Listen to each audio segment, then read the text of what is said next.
Agora nós chegamos àquela parte da matéria onde eu vou te explicar por que as nações se fecham em blocos econômicos.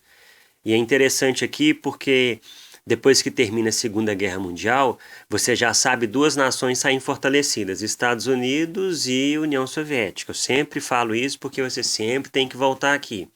Os Estados Unidos encabeçando a bandeira do capitalismo e a União Soviética pelo socialismo. A luta entre eles é conhecida como Guerra Fria, porque não tem um calor da guerra, e essa luta vai ser desencadeada no ramo da influência. Até 1991. Em contrapartida, a Europa, que recebeu ajuda financeira através dos Estados Unidos pelo Plano Marshall, e o órgão que fez isso foi o Banco Mundial e o FMI, vai começar a se erguer. Só que agora essa Europa quer voltar ao protagonismo do que ela tinha antes da guerra, a de ser fornecedora de produtos para o mundo ou de referência cultural. Só que agora os Estados Unidos estão bem mais fortes depois da guerra. E como que a Europa vai tentar recuperar esse prestígio? Se fechando em bloco.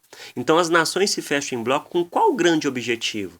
Tentar recuperar ou poder negociar com as nações grandes aquele protagonismo que tinham anteriormente. Só que quando nós falamos em blocos econômicos, existem algumas tarefas, algumas etapas a serem cumpridas. Acompanhe comigo na página 26 do seu livro. Lá vai dizer o seguinte, que a área de livre comércio é onde há integração, onde há pelo menos a livre circulação de bens e serviços entre países membros, com a eliminação das barreiras tarifárias. Barreiras tarifárias significa o quê? A nação não pode colocar impostos sobre determinado produto quando compra de uma determinada nação. Te dá um exemplo para ficar mais fácil. Espanha e Portugal. A Espanha quer comprar de Portugal azeite, elas querem fazer uma zona de livre comércio entre elas. Portugal não pode colocar impostos em cima da exportação de azeite, senão não faz sentido.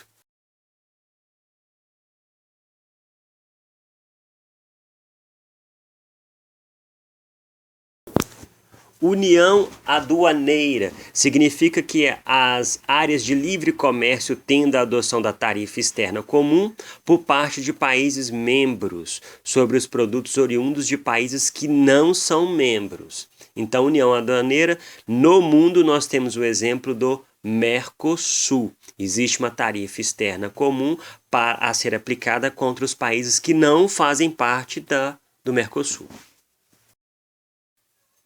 Mercado comum visa a livre circulação de produtos, bens e serviços, e de pessoas e de capital. É um estágio de integração econômico que busca reduzir as fronteiras dos países membros em termos comerciais de mobilidade da população. Observa que o Mercosul é um mercado comum, mas no Mercosul nós ainda não temos a livre circulação de quê? Pessoas.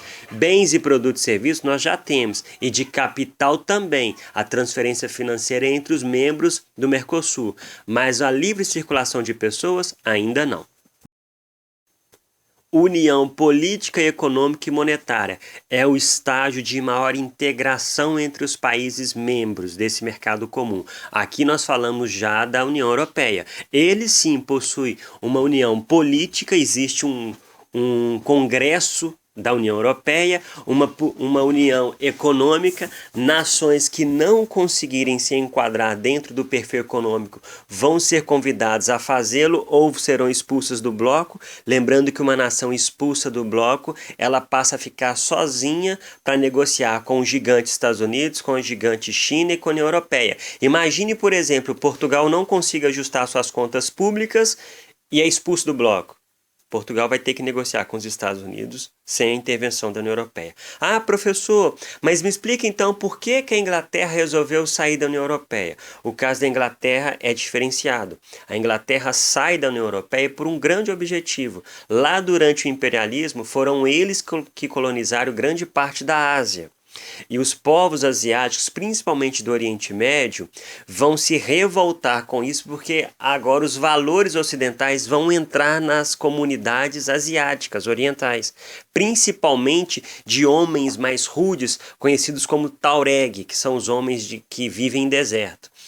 E o grande terrorista Osama Bin Laden, antes de ser morto e capturado, antes de ser capturado e morto pelos Estados Unidos, melhor assim, ele disse que cabia ao Oriente Médio terminar com os anos de dominação do Ocidente sobre o Oriente. O que ele queria dizer com isso? Que cabia aos homens do Oriente Médio, à civilização do Oriente Médio, entrar em conflito contra o Ocidente para aniquilar toda e qualquer influência do Ocidente em cima do Oriente, principalmente dos Estados Unidos. Mas por que os Estados Unidos são considerados como o grande Satã, grande demônio? Porque é a nação que mais influenciou lá no Oriente Médio. Isso no século XX, depois já da encerrado o imperialismo, né? Aqui eu vou falar um pouquinho dos principais blocos econômicos, estou na página 27 do seu livro, e o interessante é que ele traz um mapinha aí, eu queria que você acompanhasse isso comigo. Ao todo, nós temos principais blocos, não são só esses, existem muito mais do que isso, mas nós temos 7 grandes blocos mundiais.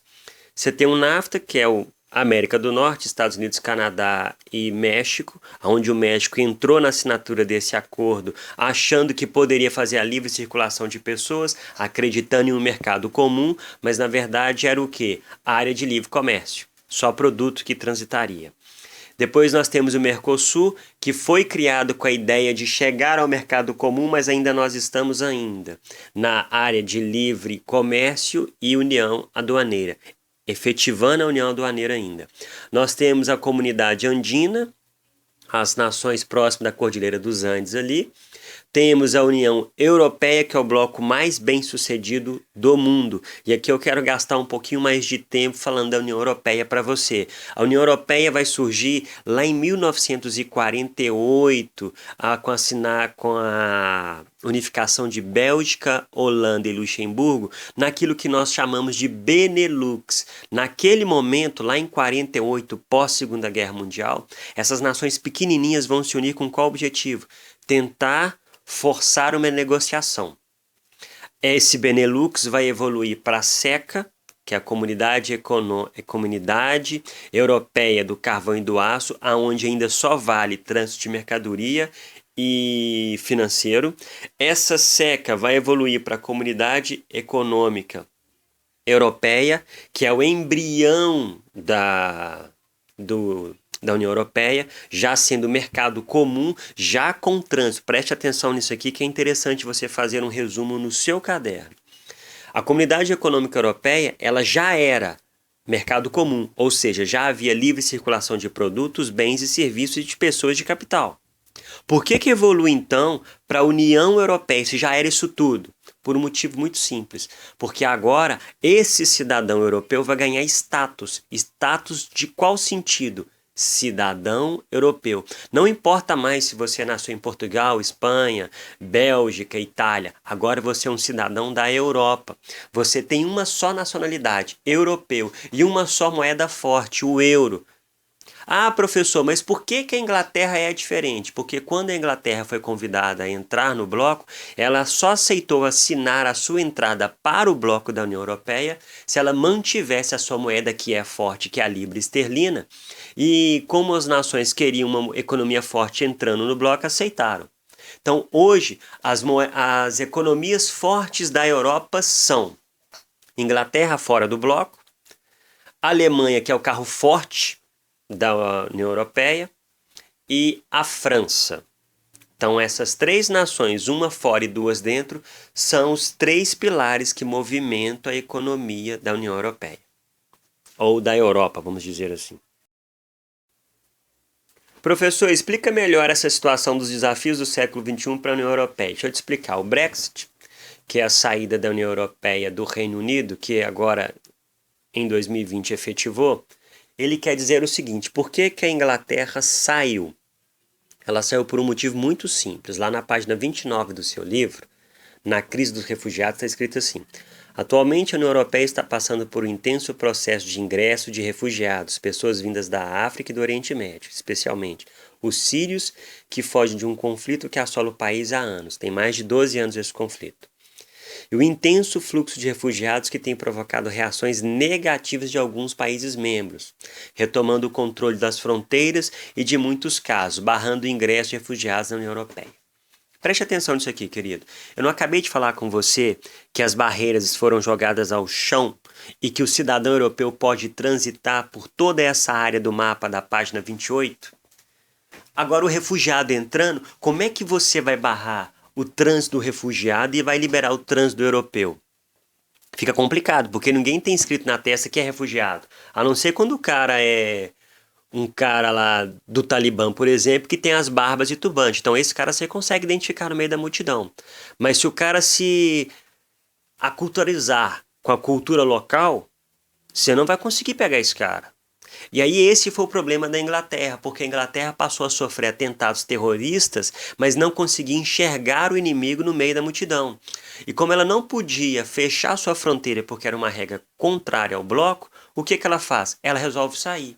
Mas por que a Inglaterra foi vista como uma vilã nessa questão de refugiados? Porque quando a Inglaterra sai lá do Oriente Médio, ela sai e ela é a tutora da criação do Estado de Israel. Lembra disso? O Estado de Israel é criado lá em 48 por uma reunião da ONU, e essa reunião da ONU é endossada agora pelos Estados Unidos. Então, Inglaterra e Estados Unidos são vistos como os grandes vilões do Oriente Médio. Esses caras vão promover sua jihad, que é a sua guerra santa. Guerra santa em qual sentido? Está na mão desses caras fazerem a cruzada inversa. Lembra lá da Idade Medieval?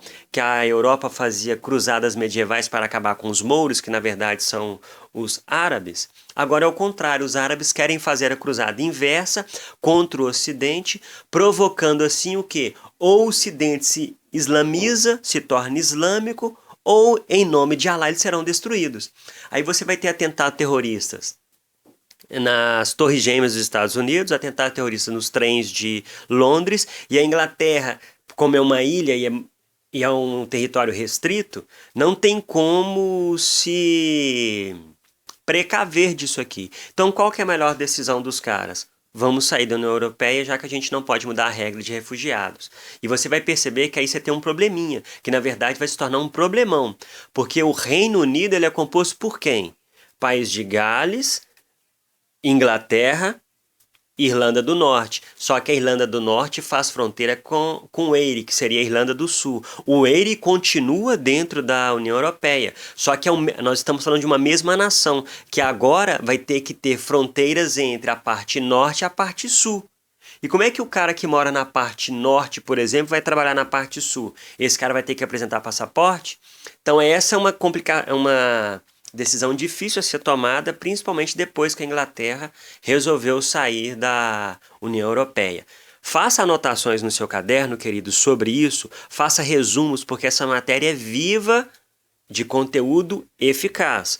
Se você for acompanhar o jornal, você vai ver que o primeiro-ministro estava com coronavírus, recentemente foi curado, e ele foi curado, olha só como que Deus transforma as coisas sábias do mundo em loucura. Ele foi curado por 2 médicos tidos como refugiados.